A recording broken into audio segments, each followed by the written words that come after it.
Gaeng lay, a curry that crossed a border before it ever had a name in Thai.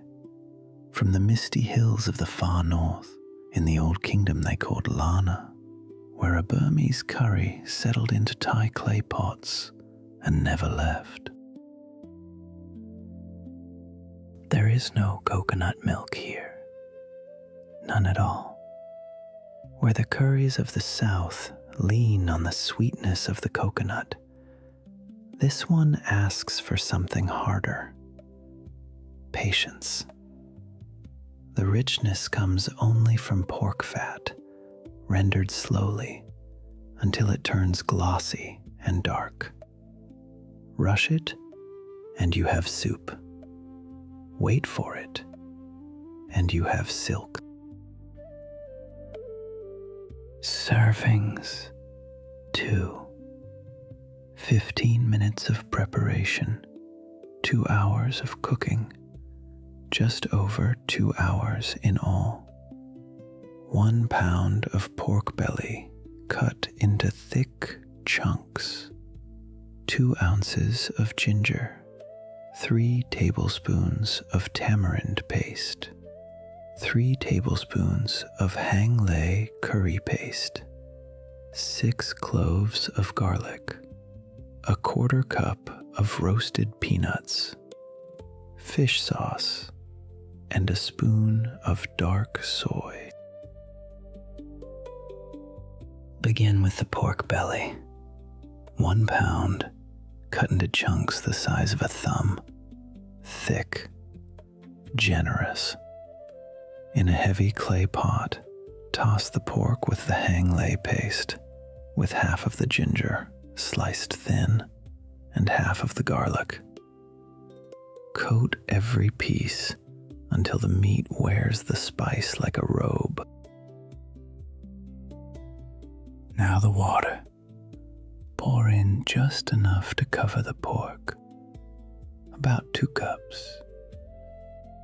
Bring it to a gentle boil, and then, almost at once, bring it back down. The lowest flame you have. This is where the dish begins to teach you patience. Leave it uncovered and wait 90 minutes while the liquid falls and the fat lets go of the meat. Slowly, the broth thickens. The surface turns to amber. What was water becomes gravy, glossy and deep. There is no shortcut to this. There never was.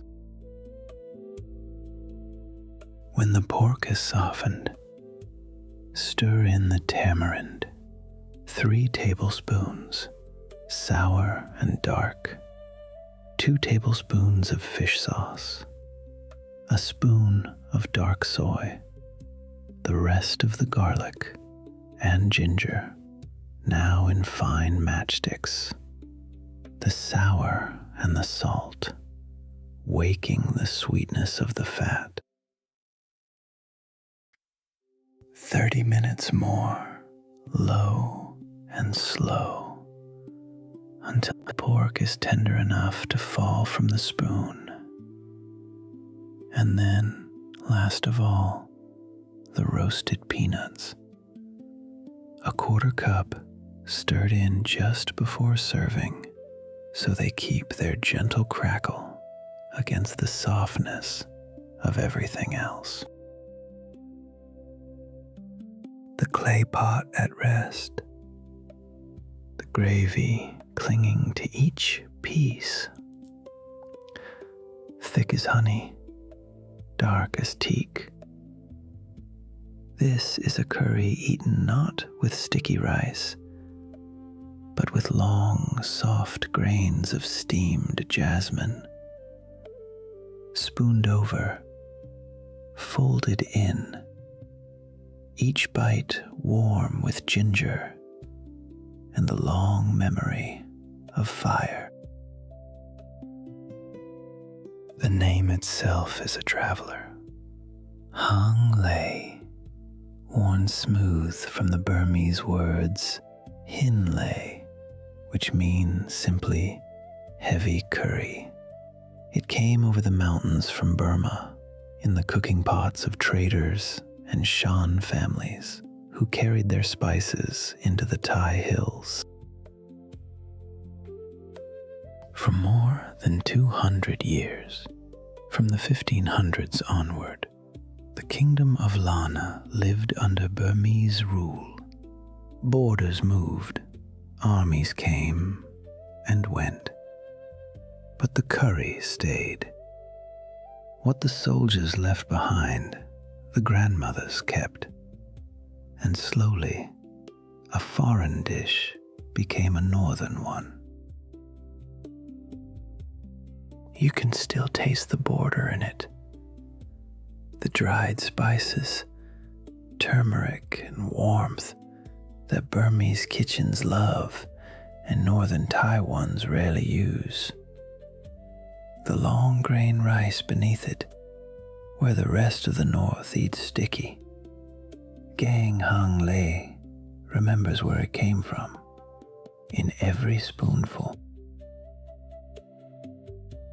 In the villages of the north, this is a curry of gatherings, of temple fairs and merit-making, of weddings that feed the whole lane. It is made in great blackened pots, a day ahead, because everyone agrees it tastes better the morning after. The old kitchens held that the dish, like patience, only deepens with time. So serve it slowly, a ladle of dark gravy over warm rice, a scatter of peanuts, steam rising in the candlelight. Gaeng Hang Lei is the rarest kind of recipe, one that has survived war and shifting borders and the slow erasing of centuries. It survives because it was never trying to be impressive. It was only trying to feed the people who loved it. And the table, at last, is set.